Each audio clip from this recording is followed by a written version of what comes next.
কথাগুলো বলেই শব্দ করে হাসতে লাগলো ইহান।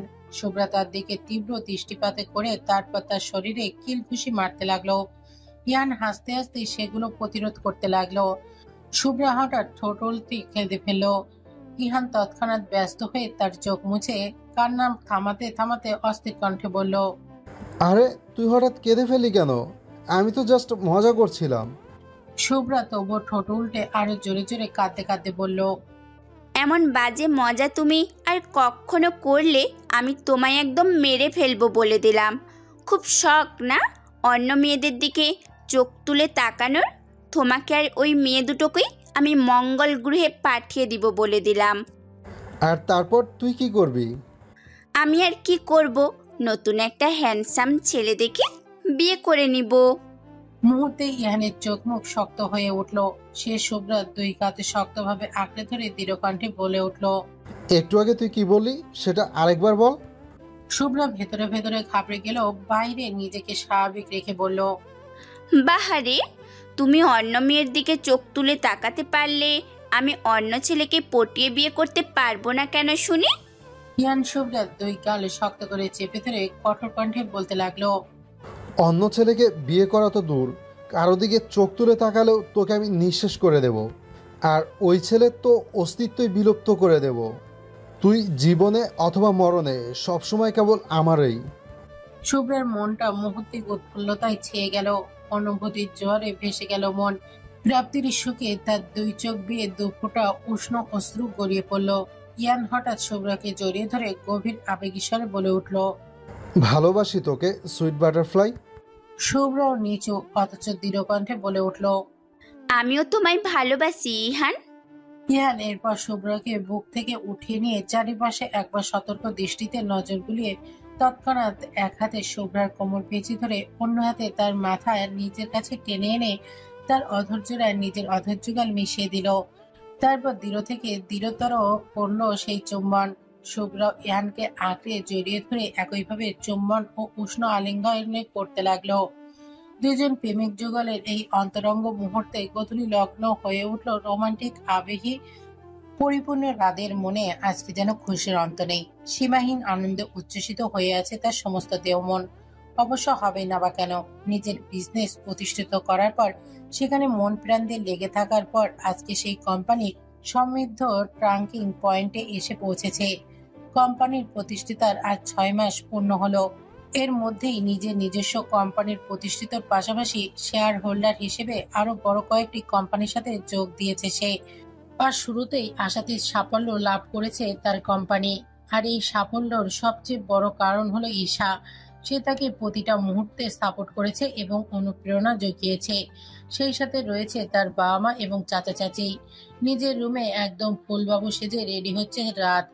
তার পরনে নেভি ব্লু রঙের ফুল হাতা শার্ট, তার উপর ধূসর রঙের ওয়েস্টার্ন কোট এবং ব্ল্যাক জিন্স। উজ্জ্বল শ্যামলা বর্ণের মায়াবী চেহারার সাথে সাথে পরিপাটি ও গোছানো চুল। চেহারার অকৃত্রিম সাজসজ্জা তাকে দেখতে অসাধারণ সুন্দর লাগছে। তার এই সাজগোজের প্রধান কারণ হলো ঈশাদের বাড়িতে আজকে তার আর ঈশার বিয়ের প্রস্তাব নিয়ে যাওয়া। তার বাবা মা সহ পরিবারের সকলে মহা উদ্যমে ঈশাদের বাড়ি যাওয়ার জন্য রেডি হচ্ছে। আর অন্যদিকে ঈশা তো আনন্দের আতিশয রীতিমতো লাফাচ্ছে। অবশেষে তার দীর্ঘদিনের ললিত স্বপ্ন পূরণ হতে যাচ্ছে। রাত আর সে আজীবনের জন্য হালালভাবে একত্রিত হতে যাচ্ছে। তার বাবা মায়ের এতে আর কোনো আপত্তি নেই। অলিভার কালারের একটি লং ও গর্জিয়াস গাউন পরেছে সে। আর পোশাক আশাক ও সাজসজ্জা বরাবরের মতোই স্টাইলিশ ভাব বিদ্যমান রয়েছে এবং চেহারায় আধুনিক মেকআপের ছোঁয়া লেগেছে। চৌধুরী মেনশনে অবশ্যই রাত ও তার বাবা মা ঈশা ও রাদের জন্য বিয়ের প্রস্তাব নিয়ে এসেছে। ঈশার পরিবার তাদের সসম্মানে আপ্যায়ন করে নিয়েছে। অবশেষে সকলের সম্মতিতে সামনের শুক্রবার তাদের বিয়ের ডেট ফিক্স করা হয়েছে। অবশেষে মিলনের আনন্দে রাত ও ঈশা একে অপরের সাথে দৃষ্টির মাধ্যমে হাজারো অব্যক্ত কথা আদান প্রদান করে নিল। অবশেষে বহু প্রতীক্ষার পর কাঙ্ক্ষিত সেই দিনটা চলে এলো। আজ সকলের মহা ধুমধামের সাথে রাত ও ঈশার বিবাহ অনুষ্ঠান অনুষ্ঠিত হয়েছে। অনুষ্ঠানের আয়োজনে কোনো কমতি রাখেনি দুই পরিবার। অথচ শুভ্রা তার পরিবারের সকলের মাঝে তখনও একটা চিনচিনে ব্যথা বিরাজ করছিল। শ্বেতা ও অ্যারিসেকে মনে করে আড়ালে তারা সকলেই দীর্ঘশ্বাস ফেলেছে। এখনো তাদের দৃঢ় বিশ্বাস তারা হয়তো বেঁচে রয়েছে এবং খুব দ্রুত তাদের মাঝে ফিরে আসবে। তখন পূর্ণিমার জ্যোৎস্নায় আলোয় শোভিত আলো ঝলমলে রাত। আকাশ জুড়ে চাঁদের সাথে সাথে জ্বলজ্বল করছে অজস্র তারকারাশি। সেই সাথে বইছে শীতল সমীরণ।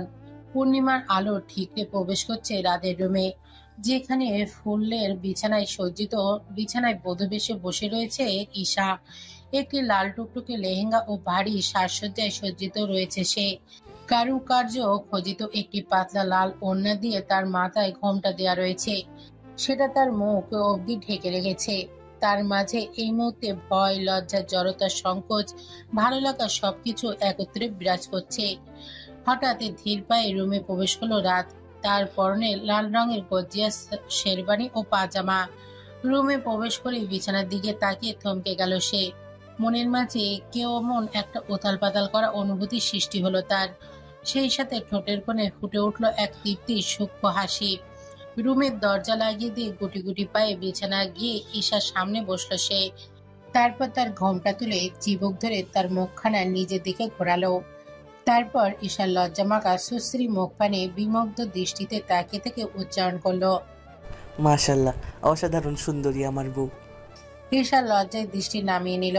ঈশাকে এভাবে লজ্জা পেতে দেখে হঠাৎ রাত তাকে খোঁচা মেরে বলল, বাব্বা, সবসময় লেডি গুন্ডির মতো থাকা মেয়েটা আজ এভাবে লজ্জা পাচ্ছে, ব্যাপারটা আমার ভাবতেই অবাক লাগছে।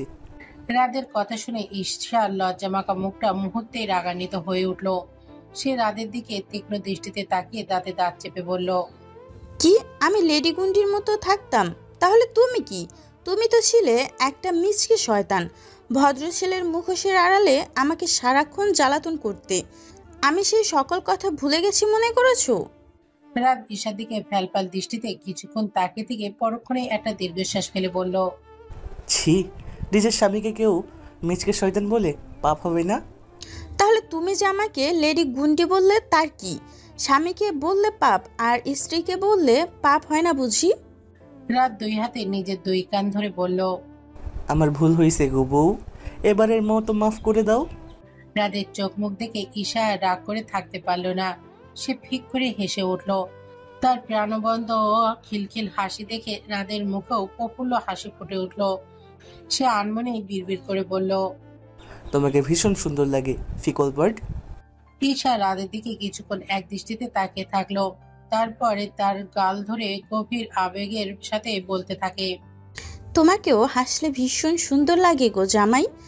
জানো, তুমি যখন আমাকে ভালোবাসোনি তখন তোমার এই হাসি দেখেই তোমার প্রেমে পড়ে গিয়েছিলাম আমি। তাই বুঝি? হুম। তারপর একটু থেমে ঈশা কিছুটা ইতস্তত করে রাতকে জিজ্ঞেস করলো, তোমায় একটা কথা জিজ্ঞেস করবো রাত? হ্যাঁ করো। তুমি আমার আগে তো শ্রেতাকে ভালোবাসতে, তুমি কি এখনো আমাকে ভালোবাসো? আর আমাকে কি আদৌ সম্পূর্ণভাবে ভালোবাসতে পেরেছো? রাত কিছুক্ষণ চুপচাপ ঈশার মুখ পানে তাকিয়ে রইল। তারপর একটা লম্বা দীর্ঘশ্বাস ফেলে তার কোমর পেঁচিয়ে ধরে নিজের কাছে টেনে আনলো। তারপর তার দুই গাল পেঁচিয়ে ধরে তার নাকে নাক ঘষে বলতে শুরু করলো, সেটা আমার প্রথম প্রেম ছিল, আর তুমি আমার শেষ ভালোবাসা। একটা কথা জানো তো, প্রথম প্রেম কখনো মন থেকে মুছে যায় না, তেমনি সেটাও হয়তো আমার মন থেকে কখনো একেবারে মুছে যাবে না। মনের এক কোণে হয়তো সবসময় সে থেকে যাবে, কিন্তু তুমি আমার হালাল বন্ধনে আবদ্ধ অর্ধাঙ্গিনী, আমার হৃদয়ের সম্পূর্ণ ভালোবাসা তোমার জন্য উজাড় করে রাখা রয়েছে। আমার হৃদয় জুড়ে সমস্ত ভালোবাসা আবেগ তুমি কক্ষিগত করে রেখেছ। সেখান থেকে পরিত্রাণ পাওয়া আমার পক্ষে আজীবনের জন্য কখনোই সম্ভব নয়। তাই নিজের মনে কখনো এটা ভেবে সংকোচ রেখো না যে আমি তোমাকে কখনো ভালোবাসিনি কিংবা ভালোবাসি না। আমি এতকাল যাবৎ তোমায় ভালোবেসেছি আর আজীবন তোমাকেই ভালোবাসবো ফিকল বার্ড। ঈশাও রাতকে গভীরভাবে উষ্ণ আলিঙ্গন করে নিয়ে আবেশিত কণ্ঠে বলে উঠল, আমার জীবনে আসা প্রথম ভালো লাগার পুরুষ তুমি রাত। এর আগে আমার লাইফে অসংখ্য ক্রাশ বয় থাকলেও কারোর প্রতি মন থেকে কখনো ফিলিংস আসেনি। তোমাকেও প্রথমে একদম ভালো লাগতো না, ভীষণ বিরক্ত আর রাগ অনুভব হতো তোমার প্রতি। পরবর্তীতে এই বিরক্তিকর মানুষটাকে কিভাবে যেন গভীরভাবে ভালো লেগে যায় আমার। ক্রমশই সেই ভালো লাগা কখন যে ভালোবাসায় রূপান্তরিত হয়ে গেল টেরই পাইনি। শুরুতে তুমি যখন আমায় ফিরিয়ে দিতে তখন একতরফা ভালোবাসায় ভীষণ কষ্ট হতো আমার। তবুও দিনের পর দিন তোমার ভালোবাসা পাওয়ার আশায় সবটা মানিয়ে নিয়েছিলাম। বহু প্রতীক্ষার পর যখন তুমি আমায় প্রেয়সী হিসেবে গ্রহণ করে নিলে, সেই সাথে এতগুলো দিন যখন আমরা একসাথে প্রেমের সম্পর্ক হিসেবে জীবন কাটালাম, তখন আমার মনে হয়েছে পৃথিবীর শ্রেষ্ঠ সম্পদটা আমার মুহূর্তগুলো আমি আমার জীবনে পেয়েছি। আমিও তোমায় ভালোবাসি রাত, আর ভালোবাসতে চাই আজীবন। তারপর কিছু একটা ভেবে ঈশা হঠাৎ ভেজা কণ্ঠে বলে ওঠে, শ্রেতা ও এরিশ ভাইয়া আবারও আমাদের মাঝে ফিরে আসবে তো রাত? রাত একটা দীর্ঘশ্বাস ফেলে বলল, আল্লাহ চাইলে অবশ্যই ফিরে আসবে। আমরা সবাই মনে প্রাণে চাই তারা আবারও আমাদের মাঝে ফিরে আসুক। ঈশার উজ্জ্বল মুখখানা হঠাৎ করে কেমন যেন মলিন হয়ে গেল। রাতের অবস্থাও তাই। পরিস্থিতি কেমন যেন শীতল হয়ে যাচ্ছে। তাই পরিস্থিতি আগের মতো স্বাভাবিক করতে রাত হঠাৎ কিছুক্ষণ আগের প্রসঙ্গ টেনে এনে বলে উঠল, তোমার এত মিষ্টি মিষ্টি কথা আমার আর সহ্য হচ্ছে না গো বউ। পরে না আবার এত মিষ্টিতে আমার ডায়াবেটিস হয়ে যায়। তাহলে কি এখন পরিস্থিতি টক ঝাল করতে তোমার সাথে কোমর বেঁধে ঝগড়া করব আমি? আসো তাহলে ঝগড়া করি। কথাগুলো বলে ঈশা সত্যি সত্যি উঠে দাঁড়িয়ে মাথায় ওড়না দিয়ে কোমর বাঁধতে লাগলো। সেটা দেখে রাত কপাল চাপড়ে বিড়বিড় করে বলে উঠল, এই রে, আবারও পাগলিকে খেপিয়ে দিয়েছি। কি বললে তুমি? আরেকবার বলো। কই কি বলেছি আমি? কিছুই বলিনি তো। তুমি না এসব কি ফালতু কথা বলে সময় নষ্ট করছো। আমাদের এত স্পেশাল একটা রাতটাকে আমরা কিনা এভাবে উল্টাপাল্টা বকবক করে শেষ করছি। এসো বউ, আমার কাছে এসো। কথাগুলো বলে ঈশাকে একটানে নিজের কাছে টেনে আনলো রাত। ঈশা হুমড়ি খেয়ে তার বুকের ওপর পড়ে গেল। রাত একটা বাঁকা হাসি দিয়ে ঈশার কানের কাছে মুখ নিয়ে ফিসফিস স্বরে বলতে লাগলো, আজকে তোমাকে আদরে আদরে ভরিয়ে দেবো জান, যেটার কথা তুমি আজীবন ভুলতে পারবে না। লজ্জায় ঈশার কান দুটি লাল হয়ে গেল। তাকে আরো লজ্জায় ফেলে দিয়ে রাত হঠাৎ ঈশার ঠোঁটজোড়া নিজের ঠোঁটজোড়ার মাঝে আবদ্ধ করে নিল। তারপর তার সর্বাঙ্গে বিচরণ করতে লাগলো নিজের অবাধ্য হাতের ছোঁয়া ও স্পর্শ। এভাবে একসময় দুজন দুজনকে ঘনিষ্ঠভাবে উষ্ণ আলিঙ্গন করতে লাগলো। দুজনের নিঃশ্বাস প্রশ্বাস ও হৃদয় স্পন্দন ক্রমশ তীব্র থেকে তীব্রতর হয়ে উঠল। রাত্রি বাড়ার সঙ্গে সঙ্গে একসময় দুজন হারিয়ে গেল গভীর এক শোকের অন্তরালে। অ্যাড্রিয়ানো প্যালেসে ভোর হওয়ার সাথে সাথে পুনরায় নতুন রূপে জেগে উঠেছে। অগণিত গার্ডস ও স্টাফরা রোবোটিক স্টাইলে নিজেদের প্রত্যাহিক কাজ শুরু করে দিয়েছে। প্যালেসের চারপাশে অসংখ্য গাছ ও বিভিন্ন প্রজাতির উদ্ভিদ লাগানোর ফলে প্যালেস জুড়ে কৃত্রিমতার মাঝে প্রকৃতিকতার মিশেলে গম্ভীরতার সাথে সাথে যেন একটা প্রাণ চাঞ্চল্য ফিরে এসেছে। সকাল সকাল বেড হাতড়ে নিজের পাশে সে তাকে অনুভব করতে না পেরে চট করে চোখ খুলে তাকালো অ্যারিস। মুহূর্তের মধ্যেই দপ করে জ্বলে উঠল তার চোখ জোড়া।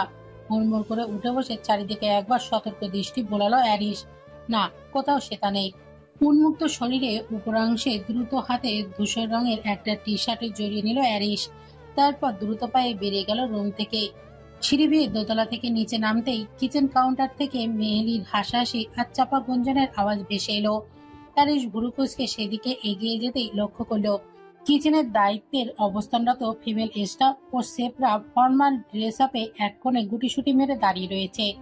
আর কিচেনের মধ্যে বেশ আয়েশ ফুর্তি করে রান্না চাপিয়েছে তিন রমণী, হ্যারিসের প্রিয় তিন নারী, রেজওয়ান খান, অনুপমা শেহরিস ও শ্বেতা।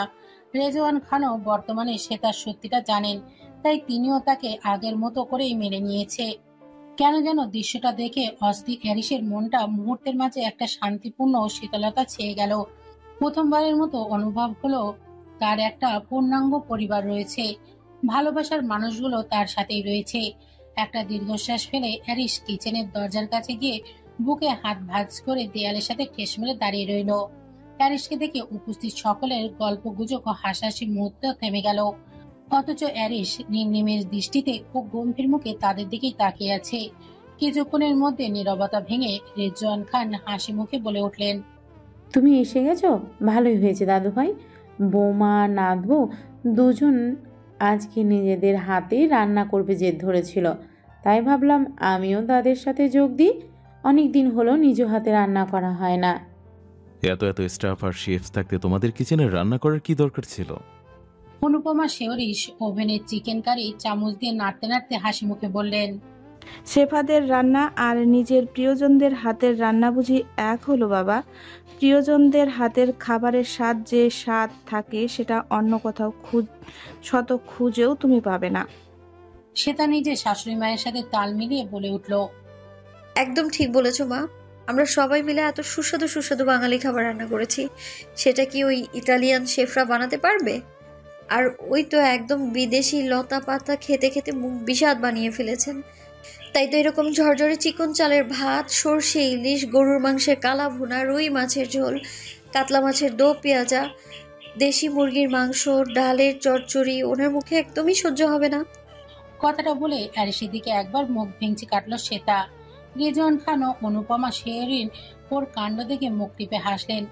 এদিকে অ্যারিস শ্বেতার দিকে তীক্ষ্ণ দৃষ্টি নিবদ্ধ করে বুড়ো নাচিয়ে নাচিয়ে চোখের ইশারায় বোঝালো, এখন আমার মা আর দাদিকে সামনে পেয়ে আমাকে খুব কথা শোনাচ্ছ, তাই না? একবার রুমে একা পেয়ে নেই তোমাকে, তখন মজা বোঝাবো। শ্বেতা উল্টো চোখ রাঙানি দিয়ে বলল, তোমাকে আমি একদমই ভয় পাই না। সেটা তো পরেই বোঝা যাবে অ্যাডিকশন। তখন তো আমার সামনে বাঘিনী থেকে একদম বিড়াল ছানা হয়ে যাবে। তুমিও তো মাঝে মাঝে আমার সামনে বাঘ থেকে বিড়াল ছানা হয়ে যাও, সেটার কি? সেটা তো তুমি আমাকে সিরিয়াস করে ফেলো বলে, কিন্তু এখন থেকে আর গলছি না। এভাবে চোখের ইশারায় দুজন বেশ কিছুক্ষণ উত্তপ্ত বাক্য বিনিময় করলো। তারপর অ্যারিস নিজের রুমে আবারও চলে গেল ফ্রেশ হওয়ার জন্য। আর শ্বেতা নিজের মা ও শাশুড়ি মাকে নিয়ে আরো রান্নায় ব্যস্ত হয়ে পড়ল।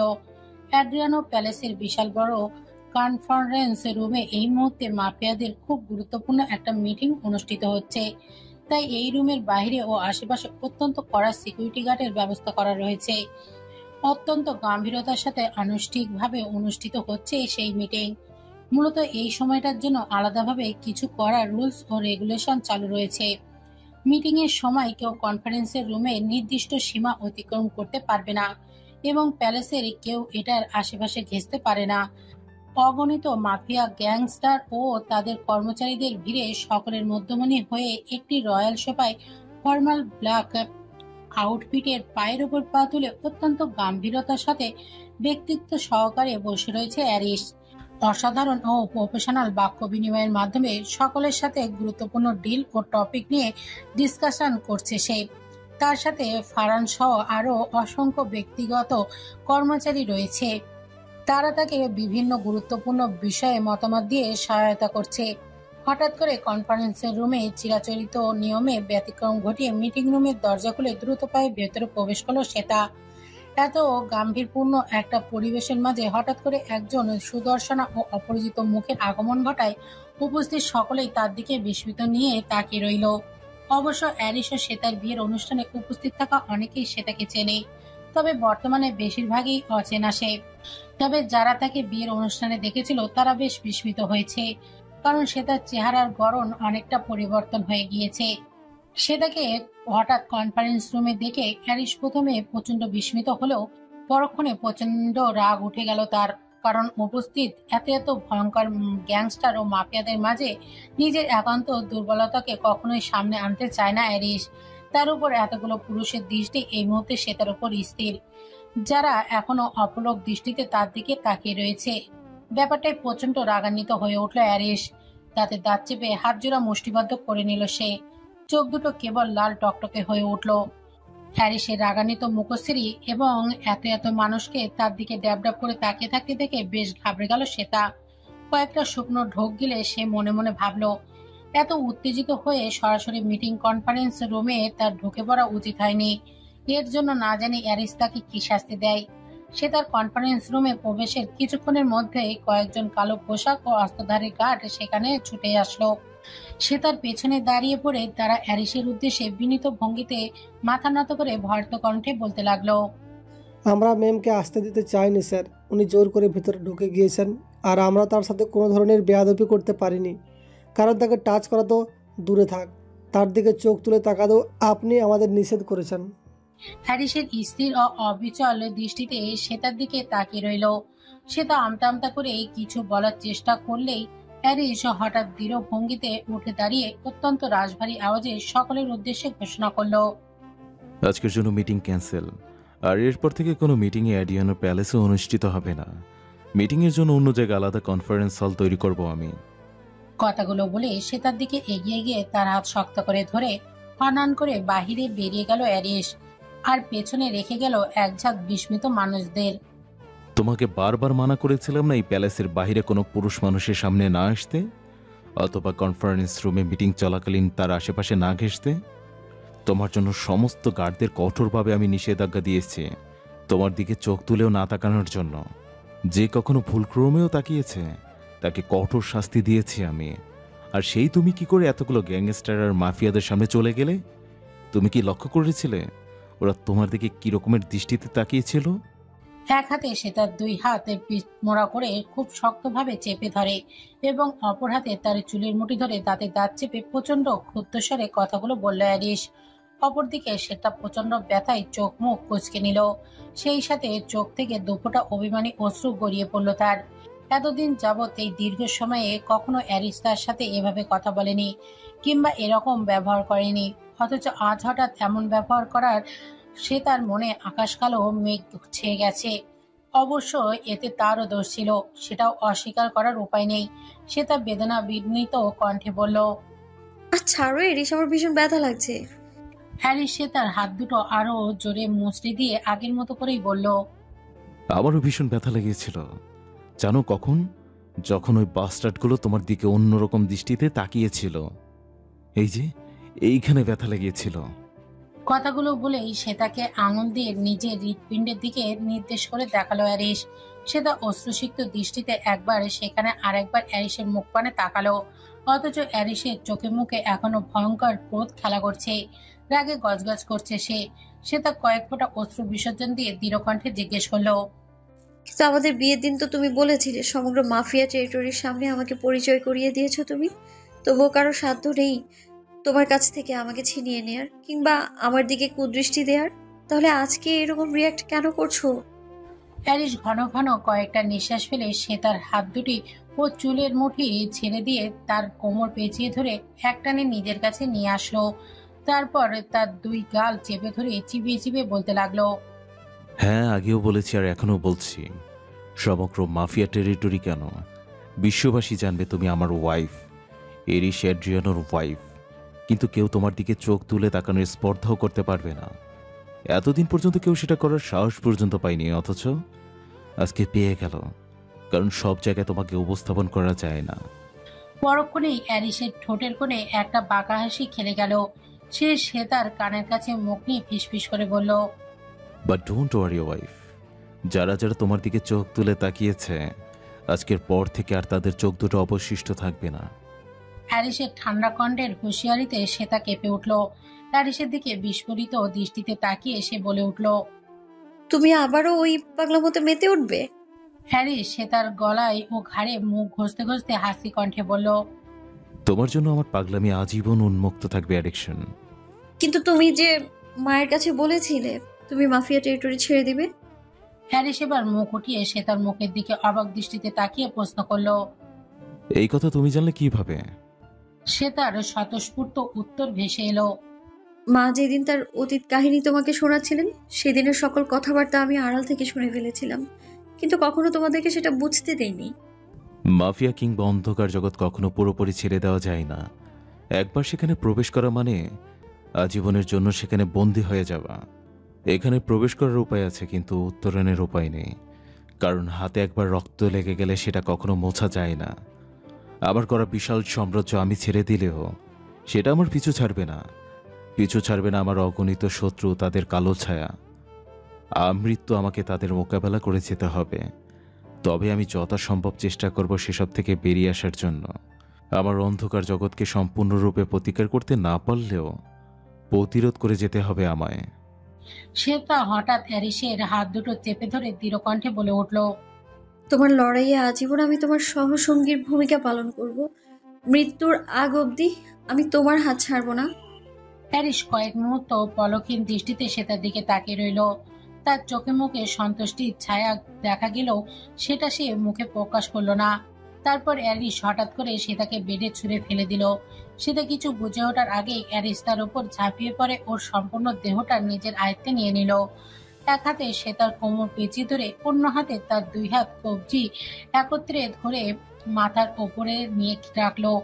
তারপর হতভম্ব শ্বেতার চোখে চোখ রেখে মাদকতাময় কণ্ঠে বলল, কিছুক্ষণ আগে করা তোমার অপরাধ ভুলে যাইনি আমি এডিকশন। এর জন্য শাস্তি তোমারও প্রাপ্য, আর তোমাকে আমি সেই শাস্তি দেব নিজের লাভ টর্চার করার মাধ্যমে। কথাগুলো বলেই শ্বেতার ঠোঁট জোড়া নিজের দুই ঠোঁটের আয়ত্তে নিয়ে এলো অ্যারিস। শ্বেতা বারবার ছটফট করে কিছু বলতে চেষ্টা করলেও অ্যারিসের দৃঢ় ও উষ্ণ আলিঙ্গনে সেটা অসম্পূর্ণই রয়ে গেল।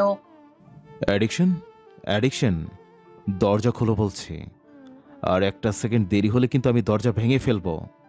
খাবার খাচ্ছ না কেন তুমি? কতগুলো মুহূর্ত তোমায় দেখিনি আমি। তোমার স্পর্ধা কি করে হলো আমার থেকে দূরে থাকার?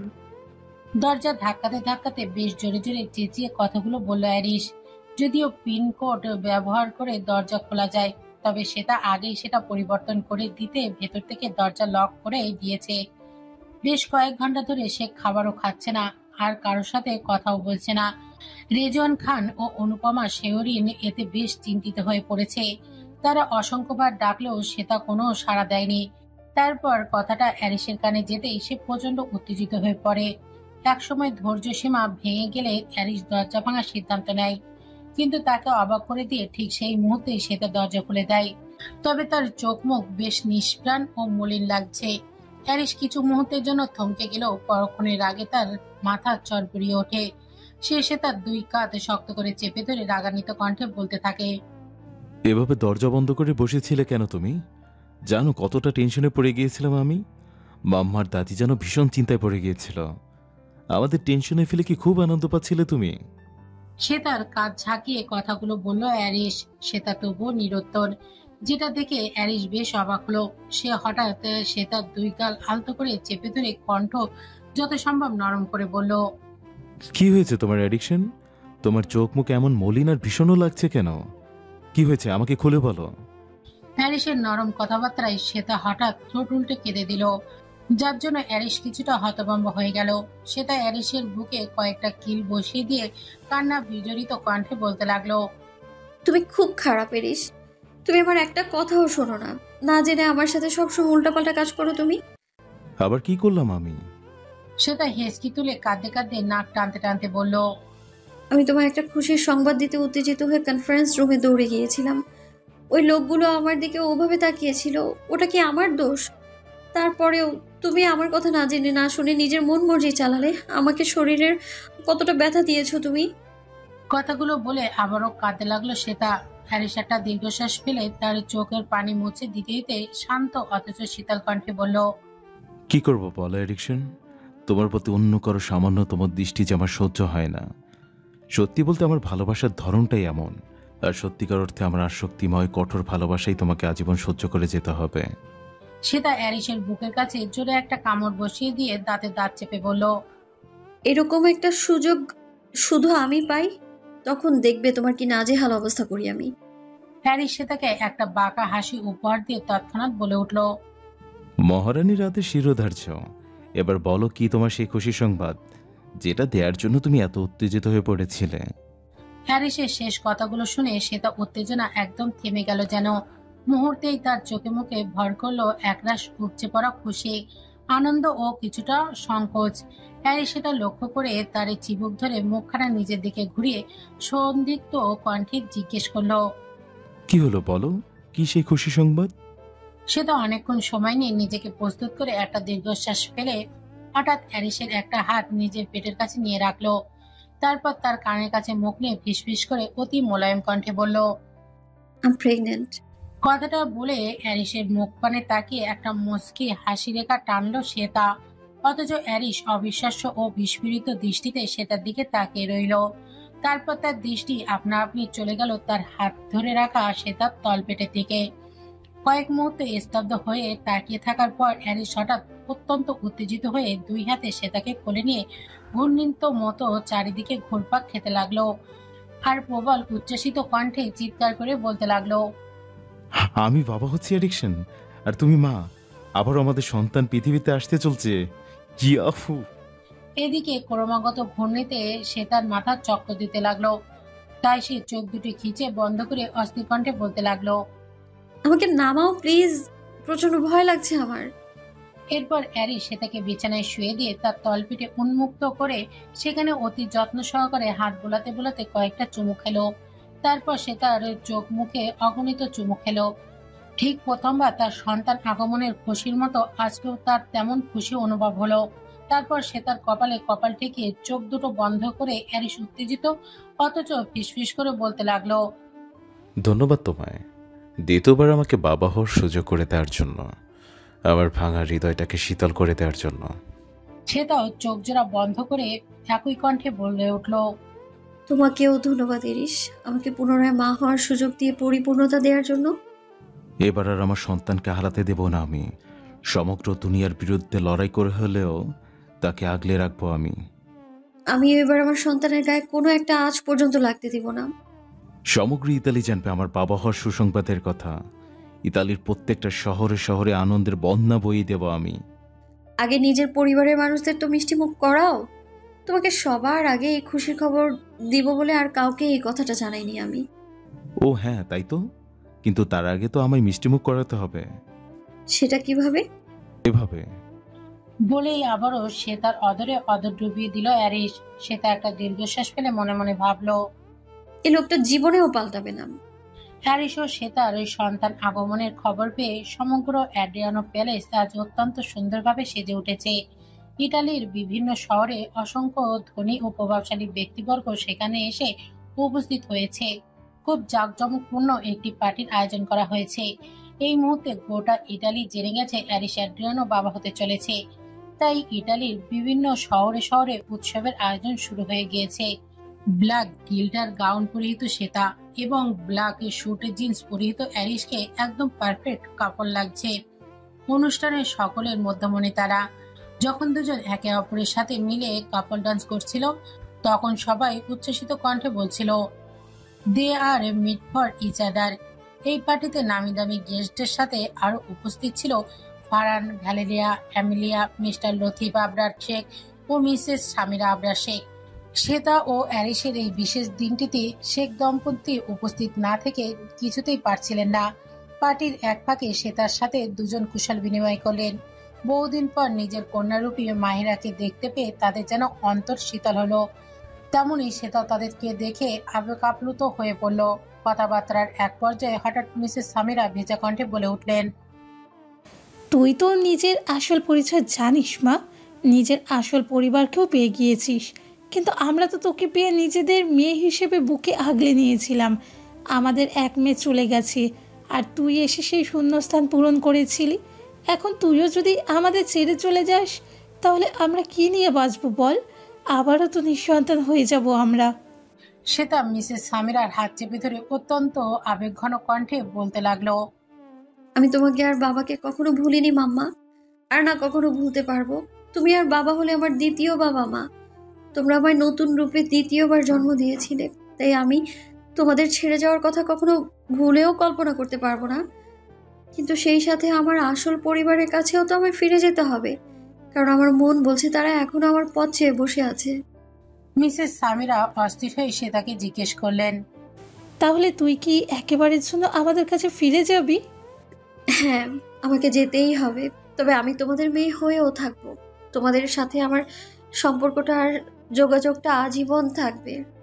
হঠাৎ লতিফ আবরার শেখ শ্বেতাকে জিজ্ঞেস করলেন, মাহিরা মা, আমি শুনেছি তুই কয়েক মাস যাবৎ ধাপে ধাপে একটা সার্জারি করাচ্ছিস। সেটা আরও 2-3 মাস কন্টিনিউ করতে হবে।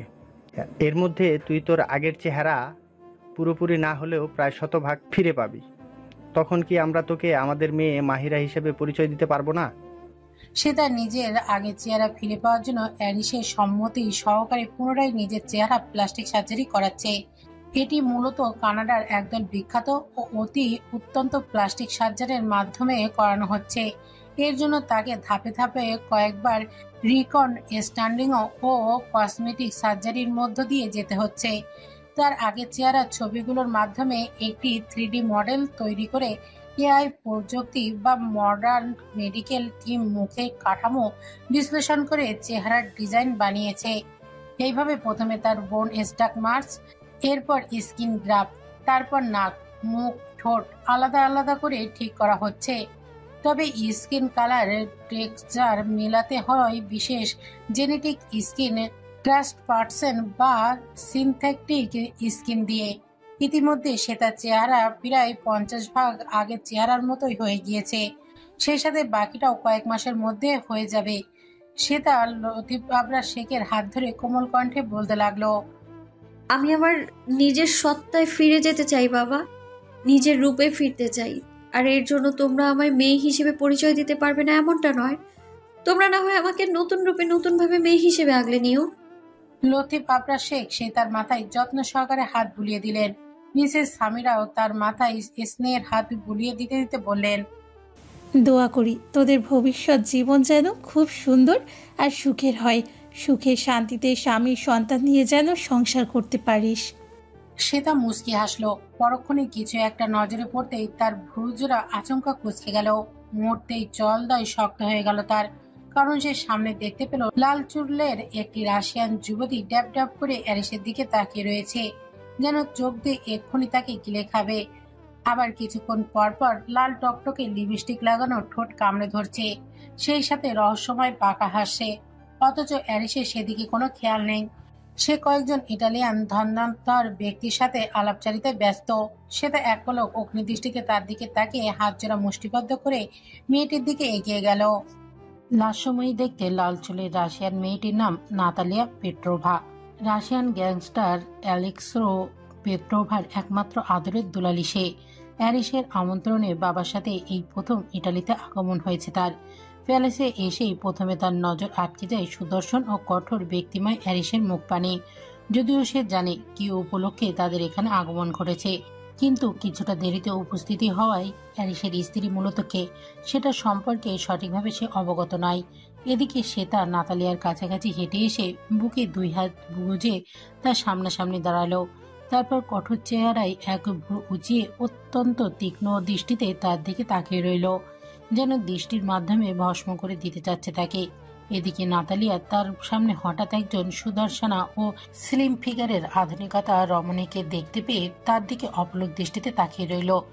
বেশ কিছুক্ষণ এভাবে কেটে যাওয়ার পর নাতালিয়া পরিষ্কার ইংরেজিতে সে তার উদ্দেশ্যে প্রশ্ন ছুড়ল, কে তুমি? এই অনুষ্ঠানের কোনো গেস্ট? আর আমার সাথে কি পরিচিত হতে এসেছো? সেটা কিছুক্ষণ স্থির দৃষ্টিতে নাতালিয়ার দিকে তাকিয়ে থেকে তারপর ক্যাটক্যাটে ইংরেজি গম্ভীর স্বরে বলল, তোমার সাথে আমার কিছু কথা আছে, বাইরে চলো। কথাগুলো বলে নাতালিয়ার উত্তরের অপেক্ষা না করে তার হাত ধরে টানতে টানতে বাইরের দিকে নিয়ে যেতে লাগলো শ্বেতা। নাতালিয়া প্রথমে হতভম্ব হয়ে গেল, পরক্ষণে তাকে অনুসরণ করে হেঁটে যেতে লাগলো। অ্যাড্রিয়ানো প্যালেসের সামনে বিশাল বড় সুইমিং পুলের পাশে এই মুহূর্তে অবস্থান করছে শ্বেতা ও নাতালিয়া। চারপাশে তীব্র আলোকসজ্জায় সুইমিং পুলের নীল রঙের পানি ঝলমল করছে। চারিপাশে বইছে হিমশীতল বাতাস, খুব সম্ভবত স্নোফলের আগমনী বার্তা। শ্বেতা ঈগল দৃষ্টিতে নাতালিয়ার দিকে তাকিয়ে থাকতে থাকতে শীতল কণ্ঠে বলল, কিছুক্ষণ আগে যে পুরুষটার দিকে তুমি বাঁকা নজরে তাকাচ্ছিলে, তার পরিচয় সম্পর্কে জানো? অথবা তার ব্যাকগ্রাউন্ড সম্পর্কে কোনো আইডিয়া আছে? জানি, খুব ভালো করেই জানি। He is Italy's most handsome and dangerous mafia boss, and I have start to like him. নাতালিয়ার শেষের কথাগুলো শুনে সে তার সর্বাঙ্গ জ্বলে উঠল যেন। দাঁতে দাঁত পিষে অগ্নিদৃষ্টিতে সে নাতালিয়ার দিকে তাকালো। পরনারীর মুখ থেকে নিজের একান্ত ব্যক্তিগত প্রিয় মানুষকে ভালো লাগার কথা শুনে তার মেজাজ মুহূর্তের মাঝেই সপ্তমে উঠে গেল।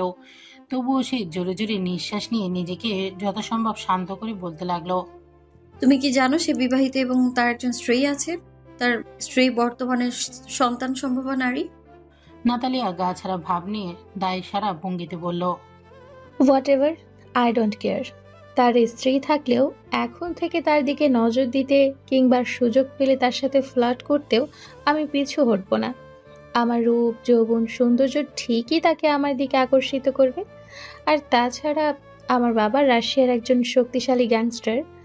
এরিস অ্যাড্রিয়ানোকে আমার করে পেতে দরকার হলে আমার বাবার ক্ষমতা প্রয়োগ করব আমি। নাতালিয়া এই মুহূর্তে জানতো না যে সে অ্যারিশ অ্যাড্রিয়ানোর স্ত্রীর সামনেই দাঁড়িয়ে কথা বলছে। জানলে হয়তো সরাসরি কথাগুলো বলার সাহস পেত না। অপরদিকে সে তার ধৈর্যর সীমানা পুরোপুরি ভেঙে গেল। অস্ফুট অথচ তীব্র একটা গর্জন করে আচমকা ছুটে গিয়ে সে নাতালিয়ার চুলির মুঠি শক্ত করে ধরে কিছুটা ঝুঁকে তার মাথাটা সুইমিং পুলের পানির মধ্যে প্রচন্ড জোরে চেপে ধরল। আচমকা আক্রমণে নাতালিয়া হতভম্ব হয়ে গেল। সেই সাথে পানির মধ্যে নিঃশ্বাস নিতেও না পারায় ছটফট করতে করতে সে তার কাছ থেকে ছাড়া পাওয়ার চেষ্টা করতে লাগলো। সেই সাথে অস্ফুট গোঙানি করতে লাগলো। কিন্তু সে তার শরীরে হঠাৎ করে যেন অপরিসীম শক্তি ভর করেছে। সে তার তীব্র রাগে গজগজ করতে করতে ভয়ঙ্কর ক্রুদ কণ্ঠে বলতে শুরু করলো, Erich Adriano is only mine. I'm his first and last love. His lawful wife and his everything. তাকে পাওয়ার চিন্তা ভাবনা করা তো দূর, তার দিকে সামান্যতম দৃষ্টি দিলেও না তোর চোখ দুটো আমি উপড়ে ফেলবো, এমনকি জানেও মেরে ফেলতে পারি। তবে নিজের কবর নিজে খোঁড়ার ইচ্ছে থাকলে এরিশের ধারের কাছে একবার ঘেঁষে দেখিস, ও তোকে একদম জীবন্ত পুঁতে ফেলবে। কথাগুলো বলে নাতালিয়ার চুলের মুঠি ধরে টেনে পানি থেকে ওঠালো শ্বেতা। নাতালিয়ার এই চোখ মুখ এই মুহূর্তে ফ্যাকাশে বর্ণ ধারণ করেছে। প্রচুর জোরে জোরে শ্বাস প্রশ্বাস নিচ্ছে সে। আরেকটু হলে তার প্রাণ পাখি বোধহয় বেরিয়ে যেত। শ্বেতা আবারও তার চুল ধরে তীব্র টান দিতেই নাতালিয়া নিষ্প্রভ চোখে শ্বেতার দিকে তাকালো। শ্বেতা তার দিকে জ্বলন্ত দৃষ্টিতে তাকিয়ে থাকতে থাকতে কঠোর কণ্ঠে শাসিয়ে বলল, এই শেষবারের মতো তোকে ছেড়ে দিলাম আমি। নেক্সট টাইম তোকে শুধু এরিশের আশেপাশে কেন, গোটা ইতালিতেও যেন আর না দেখি। Mind it, bloody idiot. কথাগুলো বলে নাতালিয়াকে নিচের দিকে ছুঁড়ে ফেলে দিল শ্বেতা। নাতালিয়া মেঝেতে পড়ে থেকেই শ্বেতার দিকে অগ্নিদৃষ্টিতে তাকিয়ে থেকে রাগে গজগজ করতে থাকলেও সরাসরি কিছু বলল না।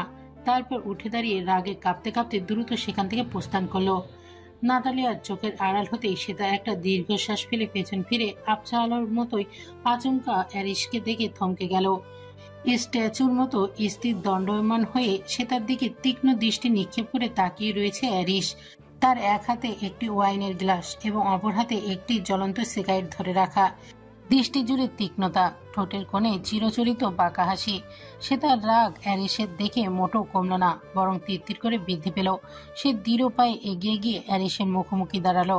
অ্যারিস ওয়াইনের গ্লাসে একটা চুমুক দিয়ে পরক্ষণে সিগারেটের একটা লম্বা টান দিল। তারপর সে তার দিকে কিছুক্ষণ স্থির দৃষ্টিতে তাকিয়ে থেকে তার কানের কাছে মুখ নিয়ে হাসকি কণ্ঠে জিজ্ঞেস করলো, Why are there boring sparks in my beloved eyes? মুহূর্তেই সে তার অভিমানী ক্রোধ যেন তত্তরীয় বৃদ্ধি পেয়ে গেল। সে আচমকা অ্যারিসের অধৈর্যের মাঝে নিজের অধৈর্যগাল বসিয়ে দিল। আকস্মিক এমন কাণ্ডে অ্যারিস প্রথমে হতভম্ব হয়ে গেল, পরক্ষণে তার ঠোঁটের কোণেও বাঁকা হাসির রেখা আরো প্রস্ফুটিত হলো। সে তার তীব্র চুম্বন একসময় আক্রোশে রূপান্তরিত হলো। দৃঢ় একটা কামড় বসিয়ে দিল সে অ্যারিসের ঠোঁটে। তাতে অ্যারিসের ঠোঁটের খানিকটা অংশ কেটে গেলেও সে টু শব্দটি পর্যন্ত করল না। বেশ অনেকক্ষণ পর সে তার ঠোঁটজোড়া ছেড়ে দিল। কিছুক্ষণ জোরে জোরে নিঃশ্বাস নিয়ে অ্যারিসের মুখ পানে সুচালো দৃষ্টি তাকিয়ে থাকলেও তাকে যথারীতি নির্বিকার দেখে সে আরো রেগে গেল। অ্যারিস সে তার দিকে এক চোখ টিপ মেরে ফিচেল হেসে ঠোঁটের রক্তখানি আলগোচে মুছে নিল। তারপর সে তাকে একটানে নিজের কাছে টেনে নিয়ে তার কানের লতিতে জিভ ছুঁয়ে ডিপ ভয়েজে বলে উঠল, Even the bite of my addiction is so sweet. অ্যারিসের আহ্লাদে সে তার অভিমান যেন আরো বৃদ্ধি পেয়ে গেল। মুহূর্তের মাঝে সে তার অ্যারিসের সুট টেনে খুলে ফেলে দিয়ে তার শার্টের কয়েকটি বোতাম খুলে ফেলল।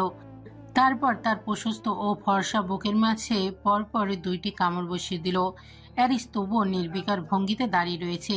তার ঠোঁটের কোণে এখনো বাঁকা হাসি বিদ্যমান এবং চোখে একরাশ কৌতূহল খেলা করছে। সে তার কাজ সম্পূর্ণ হয়ে যাওয়ার পর অ্যারিস গিলাস ও সিগারেটের দুটি নিচে ফেলে দিয়ে তার কোমর আরো শক্ত করে চেপে ধরে নিজের সাথে একদম মিশিয়ে নিল। সে তা এতেও মোটেও কোনো প্রতিক্রিয়া দেখালো না। গাল দুটি ফুলিয়ে সে দিব্যি দাঁড়িয়ে রয়েছে। অ্যারিস তার মুখের একদম কাছাকাছি নিজের মুখ এনে ফিসফিসিয়ে ও শীতল হাসি আওয়াজে বলতে লাগলো, Why is my beloved addiction is so angry? সেটা এবার নাক খুলে অভিমানী অথচ ক্রূর কণ্ঠে বলতে লাগলো, কেন অন্য মেয়েরা তোমার দিকে বাঁকা নজরে তাকাবে? কেন কেন মুগ্ধ চোখে তাকিয়ে তোমাকে পাওয়ার আশা করবে ওরা? তুমি শুধুমাত্র আমার, শুধুমাত্র। তোমার সামান্যতম ভাগও আমি অন্য কাউকে দিতে রাজি নই। অ্যারিস আগের মতোই একই কণ্ঠে বলল, Are you jealous addiction? হ্যাঁ, আমি জেলাস, প্রচন্ড জেলাস ফিল করছি আমি। আর জেলাস হওয়ার শতভাগ অধিকার আছে আমার। অ্যারিস কিছু মুহূর্ত গম্ভীর হয়ে গেলেও পরক্ষণে ঠোঁট টিপে হাসলো। সে তাকে আরো রাগিয়ে দেওয়ায় নতুন একটা ফোন দিয়ে আটলো মনে মনে। অ্যারিস উদাসীন দৃষ্টিতে কিছুটা দায়সারা ভাব নিয়ে বলল, আমি একটু হ্যান্ডসাম পুরুষ তো, তাই মেয়েরা একটু একটু আমার দিকে তাকায়, এতে আমার কি দোষ বলো? সে তার দাঁত কটমট করে উত্তর দিল, তোমারই সব দোষ। সবসময় কেন এরকম পরিপাটি আর হ্যান্ডসাম ঢং ধরে থাকতে হবে তোমায়? এখন থেকে আমার সামনে ছাড়া অন্য কোনো মেয়েদের সামনে অগোছালো হয়ে থাকবে, একদম বলে দিলাম। আর কোনো শাকচুন্নিরা তোমার দিকে চোখ তুলে তাকালে না, আমিও তাদেরকে দেখে নিব। পরক্ষণে কিছু একটা ভেবে বাঁকা হাসি দিয়ে শ্বেতা বলল, পার্টিতে একটা যুবক ছেলেকে দেখেছিলাম, দিমিত্রি নাম ছিল। ছেলেটা ভালোই সুদর্শন দেখতে, দেখেই ভালো লেগে গিয়েছে আমার। মুহূর্তের মাঝেই অ্যারিসের চোখ মুখের রং পাল্টে গেল। শান্ত চেহারায় হঠাৎ করে হয়ে গেল ভয়ানক ক্রুদ্ধ। মুহূর্তেই সে তার দুই গাল চেপে ধরে দাঁতে দাঁত চেপে সে বলল, কি বললে তুমি? আরেকবার বলো। ওই ছেলের প্রাণ যাবে তো যাবে, সেই সাথে তোমার কপালেও যে কি শাস্তি আছে সেটা ভাবতেও পারছো না। সে তার দমে না গিয়ে শক্ত কণ্ঠে প্রত্যুত্তর করল, ঠিক আপনার ক্ষেত্রেও সেম জিনিসটা প্রযোজ্য মিস্টার এরিয়াস আদ্রিয়ানো। আপনার দিকে যে চোখ তুলে তাকাবে তার প্রাণ যাবে তো যাবেই, সেই সাথে আপনাকেও কঠোর শাস্তি পেতে হবে আমার কাছ থেকে। মুহূর্তের মাঝেই অ্যারিসের চোখে মুখে ধারণ পাল্টে গেল। পুনরায় চেহারা শিথিল হয়ে সে তাকে নিজের আরো কাছে টেনে এনে তার নাকে নাক ঘষে বলে উঠল, অ্যারিস, ঠিক আছে, তোমাকে আমার দেওয়া ভবিষ্যৎ শাস্তি প্রদানের অপেক্ষায় রইলাম। সে তা হঠাৎ কাটকাট কণ্ঠে বলে উঠল, তুমি সবসময় এত সেজেগুজে ঘুরে বেড়াও কেন? এখন থেকে সবসময় মুখে মাস্ক পরে শরীর ঢেকে চলাফেরা করবে, বুঝেছ? শুধু আমার ক্ষেত্রে রেস্ট্রিকশন দিলেই তো হবে না, নিজেকেও সেগুলো পালন করতে হবে। সে তার কথা শুনে অ্যারিস না হেসে পারল না। বেশ জোরেই শব্দ করে হেসে উঠল সে। তার হাসির শব্দ প্রতিধ্বনিত হতে লাগলো সর্বত্র। সে তা গাল ফুলিয়ে বলে উঠল, হাসছো কেন? আমি কি হাসার মতো কোনো কথা বলেছি? অ্যারিস হাসি থামিয়ে হঠাৎ বলে উঠল, ওকে ডান, তোমার কথা রাখতে সেই ব্যবস্থায় আপাতত করছি। সে তা ভ্রুকুচকে জিজ্ঞেস করলো, কোনো ব্যবস্থা করছো তুমি? এখন এই মুহূর্তে আমার সাথে বাইক নিয়ে লং ড্রাইভে যাবে তুমি, আর তাতে আমার সম্পূর্ণ শরীর কালো গেটআপে ঢাকা থাকবে, কেউ আমার শরীর আর চেহারা দেখতে পাবে না। হয়ে গেল আমার সমস্যার সমাধান। এখন এত রাতে এই পার্টি ছেড়ে কিভাবে যাব? ওসব তোমাকে চিন্তা করতে হবে না, I will handle it. Get ready for a new adventure. কথাটা বলে অ্যারিস সে তাকে নিজের এক কাঁধে তুলে নিল। সে তা অবাক হয়ে কোনো শব্দ উচ্চারণ করল না।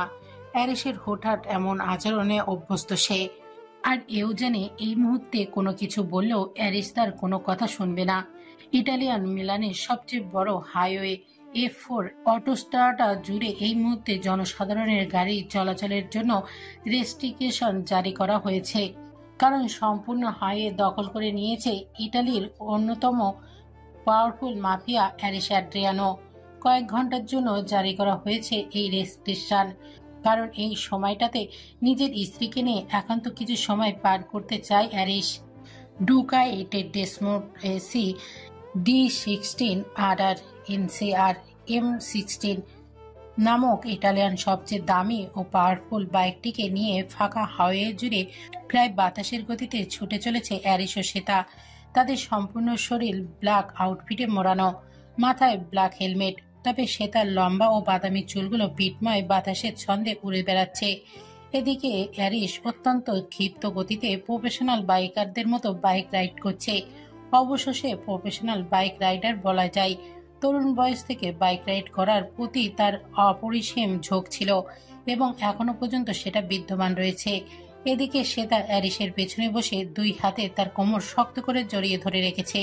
কিছুক্ষণ পরপর তার পিঠে অতি আবেশে মাথা রাখছে। একসময় হঠাৎ নিজের হেলমেট খুলে ফেলে সিট থেকে কিছুটা উঁচু হয়ে বসে আকাশের দিকে তাকিয়ে দুই হাতে শূন্য ছড়িয়ে দিয়ে সে তার চিৎকার করে বলতে লাগলো, I'm free and open like a bird in the sky. I want to lose myself into the unknown with my companion, Bird Irish. আর এদিকে অ্যারিস একটা সূক্ষ্ম বাঁকা হাসি দিয়ে বিড়বিড় করে বলল, And I want to lose myself in you, my addiction. কথাগুলো বলে সেটা আবারও অ্যারিসকে শক্ত করে জড়িয়ে ধরে বসে রইল। বাইক ছুটতে লাগলো বাতাসের গতিতে। শীতল ও তীব্র বাতাস যেন তাদের অস্তিত্বকে উড়িয়ে নিতে চায়। কোনো অজানা গন্তব্যের উদ্দেশ্যে। এভাবে বেশ কিছুটা সময় পেরিয়ে যাওয়ার পর হঠাৎ করে রেস্ট্রিকশন এরিয়ার আগমন ঘটল বেশ কয়েকটি রেড টয়টোর কারের। ব্যাপারটিতে প্রথমে অবাক হয়ে গেলেও পরক্ষণে ঘটনা বুঝতে পেরে নিজেকে শক্ত করে নিল অ্যারিস। সেটাও ব্যাপারটিতে ঘাবড়ে না গিয়ে নিজেকে যথাসম্ভব শান্ত করে রাখলো। অ্যারিস বাইক থামাতে তার সামনে গাড়িগুলো থেকে একে একে বেরিয়ে এলো আলেক্রেস পেট্রোর, তার মেয়ে নাতালিয়া পেট্রো এবং তাদের কতগুলো কালো পোশাকধারী গার্ড। সকলের হাতেই অস্ত্রশস্ত্র সজ্জিত। সেটা অ্যারিসের কাঁধ শক্ত করে আগলে ধরল। অ্যারিস কিছুটা পেছনে ঝুঁকে তার হাতে হাত রেখে চোখ দিয়ে ভরসার আশ্বাস জানালো। এদিকে অ্যালেক্সরে পেট্রোর অ্যারিসের দিকে গান পয়েন্ট করে অত্যন্ত কর্কশ কণ্ঠে রাশিয়ান ভাষায় বলে উঠলেন, আমার মেয়েকে অপদস্থ করার শাস্তি তোমার ওয়াইফ পাবে, এরিস অ্যাড্রিয়ানো, এবং সেই সাথে তুমিও পাবে। তৎক্ষণাৎ নাতালিয়া পেট্রোর তার বাবার উদ্দেশ্যে শীতল কণ্ঠে বলে উঠল, এরিস অ্যাড্রিয়ানোর কোনো ক্ষতি করো না বাবা, ওকে আমার মনে ধরেছে। আমার লাইফ পার্টনার হিসেবে ওকে আমার চাই। আলেক্রে পেট্রোভা মেয়ের দিকে ভুরু কুঁচকে তাকিয়ে জিজ্ঞেস করলো, are you sure my daughter? Natalia দৃঢ় উত্তর ভেসে এলো, ইয়েস বাবা, I am damn sure. Alexander Petro এবার সেটার দিকে গান পয়েন্ট করে নির্লিপ্ত স্বরে বললেন, ওকে ডান, তাহলে এরিস অ্যাড্রিয়ানোকে আমি কিছু করব না, ওই মেয়েটিকেই শেষ করে দিচ্ছি। কথাগুলো বলে সেটার দিকে গুলি চালানোর ঠিক আগ মুহূর্তে আলেক্সান্ডার পাত্র পুরো বাহিনীর ওপর আকাশ থেকে অগণিত ড্রোন মাধ্যমে প্রবল গুলিবর্ষণ হতে লাগলো। আচমকা এমন আক্রমণে সকলে হতভম্ব হয়ে গেল। অস্ত্র থাকা সত্ত্বেও কেউ প্রতিরোধ করার সময় সুযোগটুকু পর্যন্ত পেল না। আলেক্সান্ডার পাত্রোভা ও নাতালিয়ার পেট্রোভা বাদে সেখানে উপস্থিত সকল গার্ডরা এক একে মৃত্যুর কোলে ঢলে পড়ল। মুহূর্তে হাইওয়ে জুড়ে লাশের বন্যা বয়ে গেল। রক্তের স্রোতে লাল হয়ে গেল সমগ্র হাইওয়ে। এদিকে এমন আকস্মিক কাণ্ডে অ্যালেক্সেরো পেট্রোভা ও নাতালিয়ান পেট্রোভা সম্পূর্ণ হতবাক হয়ে গেল। অ্যারিসো সেটা হেলমেটের আড়াল থেকে একটা ক্রুর বাঁকা হাসি দিল। এদিকে দুই বাবা মেয়ে নিজেদের আত্মরক্ষার জন্য তারা এই অ্যারিসো সেটার দিকে গান শুট করতেই যাবে, অমনি তারা তাদের প্যান্টের পকেট থেকে রিভলভার বের করে তাদের দুই হাত পায়ে গুলি করে দিল। অস্ফুট আর্তনাদ করে দুজনেই হাইওয়ে ছিটকে বসে পড়ল। অ্যারিস বাইক থেকে নেমে এলো, তার পাশাপাশি নেমে এলো শ্বেতা। এরপর অ্যারিস অ্যালেক্সো পেট্রোভার দিকে এগিয়ে গেল। তার কাছে হাঁটু ভেঙে বসে তার দুই গাল শক্ত করে চেপে ধরে দাঁতে দাঁত পিষে তীব্র কণ্ঠে বলতে লাগলো, তুই নিজেও জানিস না কত বড় ভুল করে ফেলেছিস। এরিস অ্যাড্রিয়ানোর কলিজার দিকে হাত বাড়িয়েছিলি তুই, আর তার দিকে গান পয়েন্ট করে নিজের বিপচ্ছ মৃত্যুকে নিজেই আলিঙ্গন করে নিয়েছিস তুই। আলেক্রেও পেট্রোভা হঠাৎ হুড়মুড় করে এগিয়ে এসে অ্যারিসের পা দুটো জড়িয়ে ধরে তার দিকে করুণ দৃষ্টিতে তাকিয়ে থেকে প্রচণ্ড অসহায় কণ্ঠে আকুতি মিনতি করে বলতে লাগলো, আমায় মাফ করে দাও প্লিজ এরিস, ভুল করে ফেলেছি আমি, আর কখনো এমন ভুল হবে না। আমি এক্ষুনি আমার মেয়েকে নিয়ে রাশিয়া ফিরে যাচ্ছি, ইটালিতে আর জীবনেও পা রাখবো না আমি। অ্যারিস ফিসেল হেসে রিভলভার দিয়ে নিজের কপাল ঘষতে ঘষতে বলল, এরিসের ডিকশনারিতে সেকেন্ড চান্স কিংবা ক্ষমা বলে কোনো শব্দ নেই। বড্ড ভুল করে ফেলেছিস রে তুই। বিড়াল হয়ে সিংহের গুয়ায় এসে তার সাথেই লড়াই করতে চেয়েছিলে। ইতালিতে আমার রাজত্বে এসে আমাকেও আমার অস্তিত্বকে শেষ করে দেওয়ার চেষ্টার ফলাফল তা তো তোকে ভোগ করতেই হবে।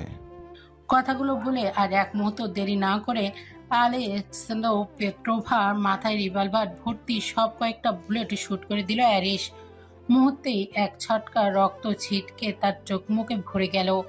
তাতে একটুও দমে গেল না অ্যারিস, বরং তার ঠোঁটের কোণে একটা তৃপ্তির হাসি ফুটে উঠল। এদিকে আলেক্রেসো পেট্রোভার নিথর মৃতদেহটা ধপ করে হাইওয়েতে পড়ে যেতেই নাতালিয়া তীব্র একটা চিৎকার করে উঠল। তারপর রাগে হিতায়ত জ্ঞান শূন্য হয়ে সামনে পড়ে থাকা একটা রিভলভার কেড়ে নিয়ে অ্যারিসকে শুট করতে যাওয়ার আগে সে তার নিজের হাতে থাকা রিভলভার দিয়ে নাতালিয়ার হৃৎপিণ্ড বরাবর অনেকগুলো শুট করে দিল।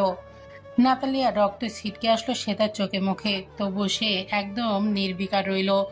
নাতালিয়া রাস্তায় ছিটকে পড়ে গিয়ে না বিশ্বাস নিতে থাকলে সে তার কাছে গিয়ে হাঁটু ভেঙে বসে পড়ল। তারপর অত্যন্ত ক্রুশস্বরে বলতে লাগলো, তোকে একবার বাঁচার সুযোগ দিয়েছিলাম, কিন্তু তুই সেটা মিস করে ফেললি। আবারও সেই একই ভুল দ্বিতীয়বার করে ফেললি। করলি তো করলি, আবার আমার জানের জান নেওয়ার চেষ্টা করেছিলি। তাই তোর জন্য আমার পক্ষ থেকে এই ভয়ঙ্কর মৃত্যুটা দেয়াই বেস্ট মনে হয়েছে। Best of luck for the hell. নাতালিয়া শ্বেতার দিকে অপলক তাকিয়ে থাকতে থাকতে সেখানেই শেষ নিঃশ্বাস ত্যাগ করলো। অ্যারিস ও শ্বেতা উঠে দাঁড়িয়ে একে অপরকে জড়িয়ে ধরে উষ্ণ আলিঙ্গন করলো। তখনই হঠাৎ সেখানে বাইক নিয়ে আগমন ঘটলো ফারানের। তার পেছনে ভ্যালেরিয়াও বসা। অ্যারিস এখানে আসার আগে ফারানের কাছে পার্টির সমস্ত দায়িত্ব বুঝিয়ে দিয়ে এসেছিল। আলেক্সান্দ্র পেত্রোভা পার্টি থেকে হঠাৎ নিরুদ্দেশ হওয়ার পরেই ফারান অ্যারিসকে এই ব্যাপারে খবর জানিয়েছে। অ্যারিস শ্বেতার সাথে নাতালিয়ার ব্যাপারটা আগে থেকেই জানতো, কিন্তু শ্বেতাকে সেটা বুঝতে দেয়নি। অ্যারিস খবর পাওয়ার পরে বুঝতে পেরেছিল এখানে এমন কিছু একটা ঘটনা ঘটবে। সেই জন্য ফারানকে বলে আগেভাগেই বুলেট লোডেড অসংখ্য ড্রোনের ব্যবস্থা করে রেখেছিল সে। ফারান বাইক থেকে নেমে ছুটে এসে অ্যারিসের কাছে গিয়ে হন্তদন্ত হয়ে জিজ্ঞেস করলো, আপনি ঠিক আছেন স্যার? অ্যারিস গম্ভীর কণ্ঠে জবাব দিল। ভ্যালেরিয়া শ্বেতাকে ধরে উদ্বিগ্ন কণ্ঠে জিজ্ঞেস করলো, তুই ঠিক আছিস তানভি? শ্বেতা স্মিত হেসে মাথা নাড়িয়ে সম্মতি জানালো। এদিকে সবাই ঠিক আছে দেখে ফারান একটা স্বস্তির নিঃশ্বাস ফেলল। তারপর অ্যারিসকে বলল, স্যার আপনার কথা মতো বাংলাদেশে যাওয়ার সমাপ্ত অ্যারেঞ্জমেন্ট করে ফেলেছি আমি। এবার 2-3 মাসের মধ্যেই ম্যামের লাস্ট কয়েকটা সার্জারি হয়ে গেলেই আপনারা দুজন বাংলাদেশে ব্যাক করতে পারবেন। ফারানের কথা শুনে শ্বেতা অবাক হয়ে অ্যারিসের দিকে তাকালো। তারপর জিজ্ঞেস করলো, আমরা সত্যি সত্যি আবার বাংলাদেশে ব্যাক করবো এরিস? অ্যারিস শ্বেতার কপালে দৃঢ় একটা চুম্বন বসিয়ে দিয়ে তার 2 কাঁধ শক্ত করে জড়িয়ে ধরে মোলায়েম কণ্ঠে বলল, তুমি, আমি, মাম্মা, দাদিজান সবাই অতি দ্রুত বিডিতে ব্যাক করব। সেখানে গিয়ে আমরা নতুন একটা জীবন শুরু করব। সেখানে ভালো মন্দ সুখ অসুখ সকল কিছু একত্রে মিলেমিশে বিরাজ করবে। সমস্ত মুহূর্ত আমরা একসাথে মিলেমিশে পার করব। সে তার চোখ দুটো টলমল করে উঠল। এতগুলো দিন পর আবার নিজের পরিবারের কাছে ফিরতে পারবে ভেবেই তার অপরিসীম আনন্দ হচ্ছে। খুশির আতিশয্যে অ্যারিসকে ঝাপটে জড়িয়ে ধরল সে। ভেজা কণ্ঠে বলতে লাগলো, thank you Aris, thank you so much. Aris কোনো কথা না বলে মৃদু হেসে সে তার মাথায় হাত বুলিয়ে দিতে লাগলো। তারপর ফারান ও ভ্যালেরিয়ার দিকে তাকিয়ে বলল, বাংলাদেশে কিন্তু তোমাদেরও আসার আমন্ত্রণ রইল। ফারান ও ভ্যালেরিয়া খুশি হয়ে মাথা নাড়িয়ে সম্মতি জানালো। তারপর অ্যারিস ফারানকে কিছু একটা ইশারা দিয়ে সে তাকে নিয়ে দ্রুত বাইক সহকারে সেখান থেকে চলে গেল। অন্যদিকে ফারান তাদের আন্ডারওয়ার্ল্ডের গার্ডদের খবর দিয়ে হাইওয়ে থেকে সমস্ত লাশ ও রক্ত পরিষ্কার করে দিতে অর্ডার করলো। তারপর ভ্যালেরিয়ার দিকে তাকিয়ে বলল, চলো সিনোরিটা, আমরা তাহলে কিছুটা সময় হাইওয়েতে লং ড্রাইভ করি। না, আমার অত শখ নেই। তোমার শখ হয়েছে তুমি বাইক নিয়ে ছুটে বেড়াও। তুমি আবার কি নিয়ে রাগ করলে? আমি কি কিছু ভুল করছি? কিন্তু আমার জানা মতে এখনো পর্যন্ত আমি কোনো প্রকার গন্ডগোল তো করিনি। ভ্যালেরিয়া হঠাৎ প্রচন্ড রেগে গিয়ে ফারানের উদ্দেশ্যে চড়া কণ্ঠে বলতে লাগলো, তুমি মস্ত বড় গন্ডগোল করে ফেলেছো ক্যালভিন। আমার সমস্ত খুশি কেড়ে নিয়েছো তুমি। ফারান এবার বেশ সিরিয়াস হয়ে গিয়ে ভ্যালেরিয়ার 2 গাল আলতো হাতে জড়িয়ে ধরে অসহায় কণ্ঠে বলতে লাগলো, আরে বাবা কি করলাম আমি? খুলে বলবে তো কেমন করলাম যে তোমার সমস্ত খুশি ছিনিয়ে নিয়েছি আমি? আমি তোমার সাথে বাইক রাইডে যাব না। কেন যাবে না? দেখলে না স্যার আর ম্যাম বাইকে কিভাবে রোমান্টিক মোমেন্টস পার করছে? আমরা এবার বাদ যাবো কেন? আফটার অল আমরাও হ্যাপি কাপল। কচু কাপল। আমরা ওদের ধারে কাছেও যেতে পারিনি। এক্স্যাক্টলি, কি হয়েছে আমাকে খুলে বলবে? ভ্যালেরিয়া কাঁদো কাঁদো কণ্ঠে বলতে লাগলো, ওরা হ্যাপি কাপল কারণ এই মুহূর্তে ওরা 3 জন হয়ে অবস্থান করছে। তানভি আর এরিস ভাইয়া মা বাবা হতে চলেছে।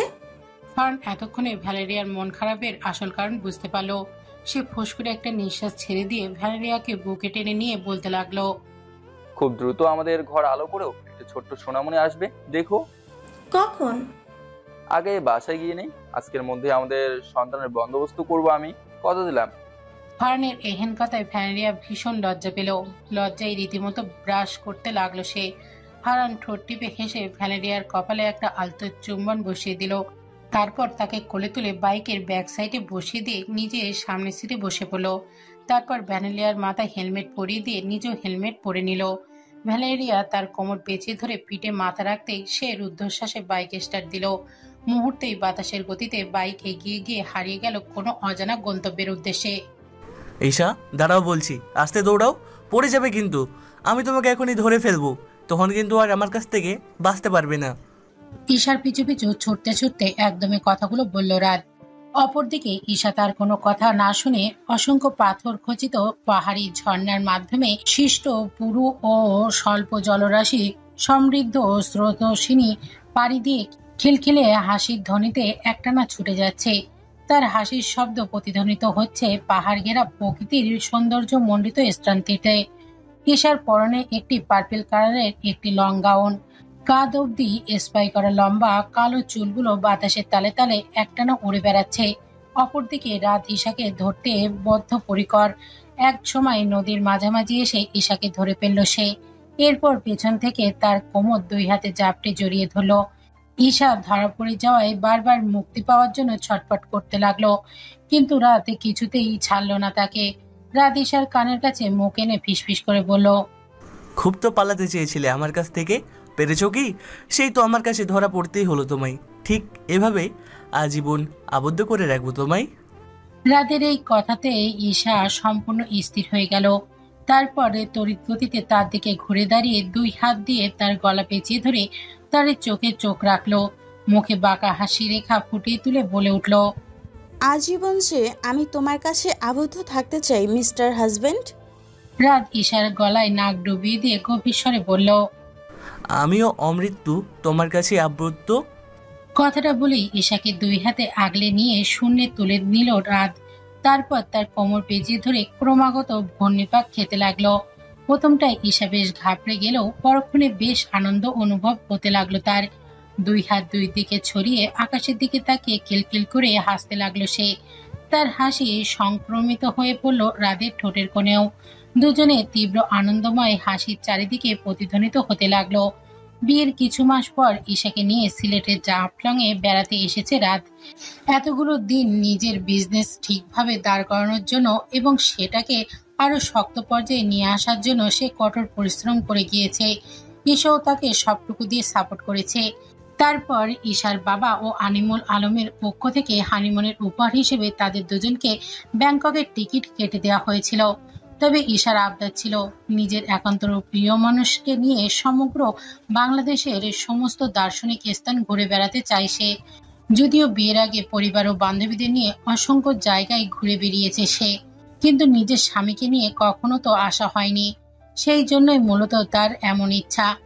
সবার আগে সহসঙ্গীকে নিয়ে পাহাড়ি এলাকায় নৈসর্গিক সৌন্দর্য অবলোকন করবে সে। এটা নাকি তার ছোটবেলা থেকেই ইচ্ছা। তাই তার বাবা এবং রাদের কেউ কোনো আপত্তি করেনি। জাফলং বাংলাদেশের সিলেট জেলায় গোয়াইঘাট উপজেলায় অবস্থিত একটি প্রকৃতির সৌন্দর্যে ভরপুর পর্যটন স্থান। এটি সিলেট শহর থেকে প্রায় ৬২ কিলোমিটার উত্তর পূর্বে ভারতের মেঘালয় সীমান্ত ঘেঁষে খাসিয়া জয়ন্তা পাহাড়ের পাদদেশে অবস্থিত। আকাশ জুড়ে ছাইরাঙা মেঘেদের আনাগোনা। অসংখ্য ছোট বড় পাথর খচিত স্বল্প প্রস্থানে তটিনীতে কলকল ধ্বনি তুলে বয়ে যাচ্ছে স্বচ্ছ নীল রাঙা জলধারা। দুই পাশে দিগন্ত বিস্তৃত ঘন কালো পর্বতরাশি, সেগুলো গাঢ় সবুজের আচ্ছাদনে ঢেকে রয়েছে। অথচ দূর থেকে দেখলে কালো রঙের স্তব মনে হয়। পাহাড়ের গা বেয়ে জুড়ে রয়েছে অসংখ্য বড় বড় পাথর। সেদিক দিয়ে গড়িয়ে পড়ছে শুভ্র রঙের পাহাড়ি ঝর্ণার জলরাশি। নদীর প্রথম দিকটায় তেমন কোনো গভীরতা না থাকলেও ঠিক মাঝখানের অনেক গভীরতা রয়েছে। সেদিক দিয়ে স্থানীয় মানুষজন পর্যটক সহকারে অনেকগুলো নৌকা বয়ে নিয়ে যাচ্ছে। ইশারাদের হাতে হাত ধরে এগিয়ে চলতে চলতে সবকিছু অবলোকন করছে।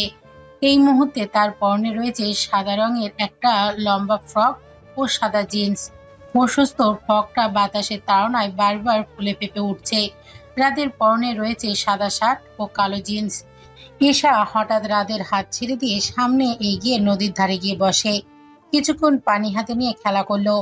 তারপর এক ঝটকায় কিছু পানি রাদের দিকে ছুঁড়ে মারলো। রাদও এগিয়ে এসে পাল্টা একই কাজ করলো। এই রকম করে বেশ কিছুক্ষণ দুজন হাসাহাসি করতে করতে অনেক সময় কেটে গেল।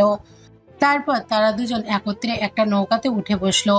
রাদের কাঁধে মাথা রেখে ঈশা পরম শান্তিতে চারপাশে নৈসর্গিক সৌন্দর্য অবলোকন করতে লাগলো।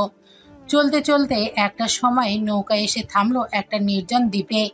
ঈশা ছোটবেলা থেকেই অ্যাডভেঞ্চার লাভার, তাই সে রাতকে অনুরোধ করলো দ্বীপটা ঘুরে দেখানোর জন্য। রাত ঈশার অনুরোধ ফেলতে পারল না। মাঝিকে বাড়তি টাকা দেওয়ার কথা বলে সেইখানেই তাকে অবস্থান করতে বলল। তারপর ঈশাকে নিয়ে ছুটে চলল অজানা রহস্যের উন্মোচনে। ঈশা ও রাত হাতে হাত রেখে সম্পূর্ণ দ্বীপটার পাশাপাশি হাঁটতে লাগলো। এক সময় চারিদিকে মুগ্ধ দৃষ্টিতে তাকিয়ে থাকতে থাকতে ঈশা উৎসাহিত কণ্ঠে বলে উঠল, এই জায়গাটা কত সুন্দর তাই না রাত? আমার সাথে না আসলে তুমি ভীষণ মিস করতে।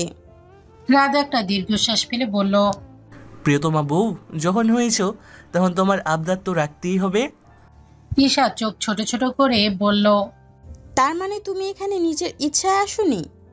আরে তোমার ইচ্ছাতেই তো এসেছি, আর তোমার ইচ্ছা মানেই তো আমার ইচ্ছা। ঈশা প্রথমে নাক ফোলালেও পরক্ষণে ফিক করে হেসে ফেলল। তার দেখা দেখি রাতও হেসে ফেলল। তারপর ঈশা রাতকে নিয়ে এগিয়ে যেতে লাগলো দ্বীপের আরো গভীরে। হঠাৎ দ্বীপের কিনারায় এবং একটি পাহাড়ে পদদেশে কিছু একটা লক্ষ্য করে থমকে গেল রাত। তাকে থামতে দেখে ঈশাও সহসায় থেমে গেল। তারপরে সে কিছু একটা বলতে গেলেই রাত তার ঠোঁটের তর্জনীতে আঙুল চেপে তাকে চুপ থাকতে ইশারা করলো। এরপর ঈশার হাত ধরে অতি সন্তর্পণে সামনে এগিয়ে যেতে লাগলো। ঈশাও চুপচাপ তাকে অনুসরণ করতে লাগলো। লোকচক্ষুর আড়ালে পাহাড়ের পদদেশে একটি সুড়ঙ্গের মতো গভীরে একটি গোপন আস্তানা গড়ে তোলা হয়েছে, যেখানে থেকে অবৈধ অস্ত্র আনা নেওয়া, ড্রাগস চোরাই কারবার এবং স্মাগলিং করা হয়ে থাকে। সেটা মূল ফটকে মুহূর্তের খোলা ছিল এবং সেখানে কার্যরত কিছু লোকদের কার্যক্রম বাইরে থেকে কিছুটা হলেও নজরে আসছিল। সেটা স্পষ্ট দেখতে পায় রাত ও ঈশা। ঈশা ভয় পেয়ে আওয়াজ করতে গেলে রাত তার মুখ চেপে ধরে চুপ করিয়ে দেয়। তৎক্ষণাৎ সেখানে কাজ করতে থাকা একজন যুবকের নজরে পড়ে যায় তাদের দিকে। সেটা দেখতে পেয়ে রাত ও ঈশা মুহূর্তেই সেখান থেকে দ্রুত দৌড় দেয়। সেই যুবকটি তার সঙ্গীদের ডেকে নিয়ে দ্রুত তাদের পিছু নেয়। প্রচণ্ড ঘন ঘন নিঃশ্বাস ফেলছে রাত ও ঈশা। সেই সাথে দুজনের কিছুটা ঝুঁকে নিজেদের দুই হাঁটু চেপে ধরে রীতিমতো হাঁপাচ্ছে। এই মুহূর্তে একটি ঘন জঙ্গলে অবস্থান করছে তারা। কিছুক্ষণ আগে পেছনে ধাওয়া করতে থাকা অসংখ্য শত্রুর দৃষ্টি ফাঁকি দিয়ে প্রাণপণে দৌড়াতে দৌড়াতে এখানে চলে এসেছে তারা।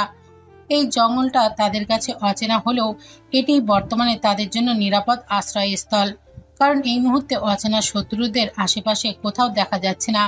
ঈশা রাতকে শক্ত করে জড়িয়ে ধরে ভয়ত কণ্ঠে বলে উঠল,